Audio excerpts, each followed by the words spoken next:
I'd like to introduce Gordon's been with our group about 2.5 years now. It was October 2015. Yeah. So, so Gordon's got important messages for us. So I'm going to just turn it over to Gordon, let him start his presentation. And after the presentation, then we'll have a little bit of time for any Q&A. Gordon? Sure. Thanks, David. Again, Gordon Hudelson with Edgeless Innovations. It's interesting. I've been doing a fair amount of networking over the last 1.5 years since starting my own company. And when somebody asks me, what do you do? I generally go to the architecture side of things, the residential design thing, because that's where I've been for the last 24 years. But ultimately, I'm an entrepreneur, and I'll tell you a little bit about how that all started. When I was 12 years old, I found a pair of baseball cleats that I really needed to have, and they were like a $75 pair of baseball cleats. And my parents had allotted $40 for new baseball cleats. So I needed to come up with $35 to be able to play baseball in my mind. Now, I could have gone and found $40 cleats, but that wasn't part of my program at the time. So instead, I went and found a couple of lawns to mow. And that turned into shoveling sidewalks in the winter, and basically just doing little odd jobs for people around the neighborhood that weren't necessarily able to do them anymore. One of the benefits of growing up in a small town. Excuse me. I didn't realize at the time that I was supporting entrepreneurial ideas, or that my parents were leading me down that path by teaching me to go fend for myself, so to speak. Very thankful for that. I come out of that small town. I moved to a small or a medium-sized town to go to college. Didn't do a whole lot with college because it wasn't my thing, as a lot of entrepreneurs will tell you. You know, getting that college degree isn't necessarily what sets you apart. So kind of dropped out of college. Well, not kind of dropped out of college, did drop out of college. And about 6 months after doing that, got a call from my brother. That's what landed me the job with the architecture firm that I spent 22.5 years with. During that time frame, because of my entrepreneurial spirit, I have delved into other areas. These are products that are part of those areas. In 2007, worked for the architecture firm that I worked for, we had specified a national brand wood ceiling for a Desert Museum auditorium down in Tucson, 250-seat auditorium. We budgeted about $27,000 for the ceiling project. Bids came in at $72,000, and the owner was not willing to spend that extra $50,000 to have the look that they wanted. So I got a phone call saying, we need to figure out an alternative for this. And I called around and I called around and I called around, and there wasn't one. Called a friend in the cabinet industry, and he said, why don't you just use melamine? It's what they make cabinet parts out of. It's stiff enough, it's solid enough. So at that point, I knew I had a material, but I didn't have the full system. What was I going to attach it to the ceiling from? We didn't want it just stuck to the ceiling. It had to hang down. We were creating acoustic clouds so that it reflects the sound perfectly throughout the room. It has to be a very hard surface. In doing so, I made some calls, found out about the material, found out about the track, and basically came up with the system myself. I delivered that for a little over $10,000 to the client. So after they had the track installed, they were $5,000 under budget.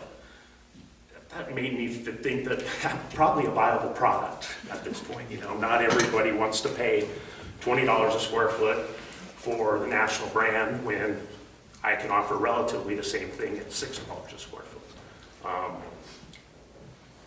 As a full-time employee for an architecture firm, you kind of just sit on something like that. I haven't had the real time to get out and promote it, the funds to get out and promote it, things of that nature. But that was my first company that I started. So 2007, as a full-time employee, I also became a business owner.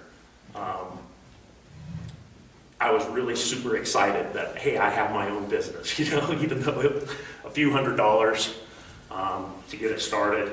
And I know that I haven't done anything right with it since I started it, but I still have it, and it's still all mine, and it's still a viable product. In 2013, after dealing with this for 6 years and building relationships and talking to other entrepreneurs, one of the guys that I used to bounce ideas off of all the time with my Melatile product, his name is Bruce, and he had created about 15 years ago a simulated stone product. Brought it into our architecture office, showed it to us, we loved it, wanted to use it. We used it on a couple of projects that were very successful. And then Bruce kind of went too big too fast and ended up pretty much losing everything. The big box stores tend to put little people out of business, not help them survive. So he got into Home Depot and thought he was set for life, and instead he was out of business in about a year. That didn't stop him. He continued to mess with the product, and he came up with something that ultimately is 10 times better than what he first came to us with. But at the point that he came up with it, he wasn't in a position to go forward. I had called him to ask him if he still had his product available because we needed 30,000 square feet of it for one of our projects. And he said, nope, I shut my doors 2 weeks ago. I got to go find a job. So here's a guy that's been working as an entrepreneur for 20 plus years, and he's throwing in the towel to go back to work. 2 weeks later, I got a call from him, and he said, perfect timing. I'm really glad you called a couple of weeks ago. I've had 2 other phone calls. I'm ready to get going. I can't do it on my own. Will you help? As somebody that all I have is one product, I have 0 experience, I haven't done anything with it, that was a huge compliment to me to have somebody that's in that industry, been doing that for as long as they have, want me to be involved. I got involved, and that was at the end of 2013. I was down at the shop yesterday, and this is where we started. There are 15 different products ranging from roofing materials to barnwood siding to simulated stone. Pretty much anything that's natural we can replicate, and we can authentically color because we're using natural products for our coloring. This product is called StoneSkinz. We're becoming a fairly large company fairly quickly, even though it's taken 3 or 4 years to get there. It's a really exciting time. We are now having contract talks with a manufacturer in Mexico, a manufacturer in Michigan. So we're literally looking at taking North America by storm. We have another distribution company that is helping with it. So I guess I just have learned a lot about myself as an entrepreneur. Jay brought up in his 30-second introduction his why. Through all of this time, my why was basically selfish. I think, I wanted to make money. I wanted to do things that would promote my career, not necessarily help society. It's the architecture industry that I was a part of. We were fortunate to have lots of high-end clients. We did some amazing projects, but it wasn't very fulfilling work because you're really only helping 1 or 2 people out, So last January, I attended, not this January, 2016, I attended Gary Barnes Business Boot Camp, and I met some incredible people at that boot camp, and that was probably the first time I heard the term why. Why do you do what you do? And I had a really hard time, struggled with what my why was for a couple of months. Last March, my father passed away unexpectedly. A year and a half prior to that, my grandfather passed away. A year prior to that, my grandmother passed away. So I've watched my mother lose her entire family in the span of 3.5 years. And that instantly told me what my why is. My mom is going to need help at some point in the future. And for the last year plus, everything that I do, I'm doing for her. And there have been some other things that have come along the way through that process. Helping with Colorado Friendship has opened my eyes to the homeless world. And I'll be at a meeting down in Denver with some of the state leaders in that community that are trying to help that. And I look at how did I end up here? And ultimately, it all comes back to this group. If I'm not in this group on December 2nd of 2015, I don't meet Gary Barnes. and I don't go to that first boot camp, and I don't ever hear the word why in that context. Would my why have changed when my dad died? Yes, probably. But this group has been ultimately the best thing that's ever happened to me because of the relationships that are here, and because it's given me the confidence to step outside this room, still be myself. As you can tell by the shakiness in my voice, I'm a little bit nervous, and I feel like there's a huge spotlight on me right now, but I'm okay with that. I'm getting better at it. It takes a big spotlight to spotlight me. So, one of the other things that has come about in the last, well, since that first boot camp, I was introduced to a person that she's literally changed my life as well. She has given me an outlet to help an enormous amount of people across the country, and it's an entrepreneurial endeavor as well. Excuse me. And for those of you that don't know, this is something that this is my latest hat. I have become a LegalShield associate within the last year and a half. LegalShield's purpose is to protect and empower families and give them access to the justice system. I've been in the justice system, unfortunately, and I wish I would have had access to the services that help with that. So basically, it's just, I just wanted to give you guys a heads up on everything that I do. In this group, I'm known as the residential designer. I've had one-to-ones with most of you and let you know what it is I do, but I don't think that I've really ever shared wholeheartedly what my why is. And again, this is why I have 4 different companies that I'm involved with right now, is to make a difference not only in my own family, but in the community and really in the world. So, I guess that's it. Thank you. All right. We've got about 4 more minutes, so if you've got any questions? This is really cool. Is there anything like that this group can do to connect you with maybe people in certain companies that could help further this product distribution or something? This or both? Either one. You know, it's probably been 3 years since I've done a project with the Melatile. And to be honest with you, I know that the person that I was using for cutting the material for me is no longer in business. He retired as a result of the recession when his business slowed down. How about the product then? We're dealing with a company right now called Prime Source. They are the #1 distributor to Home Depot in the nation. And they are in talks with the manufacturing facility in Mexico. Basically, Mexico said they would take over manufacturing as soon as they knew they had orders to fulfill.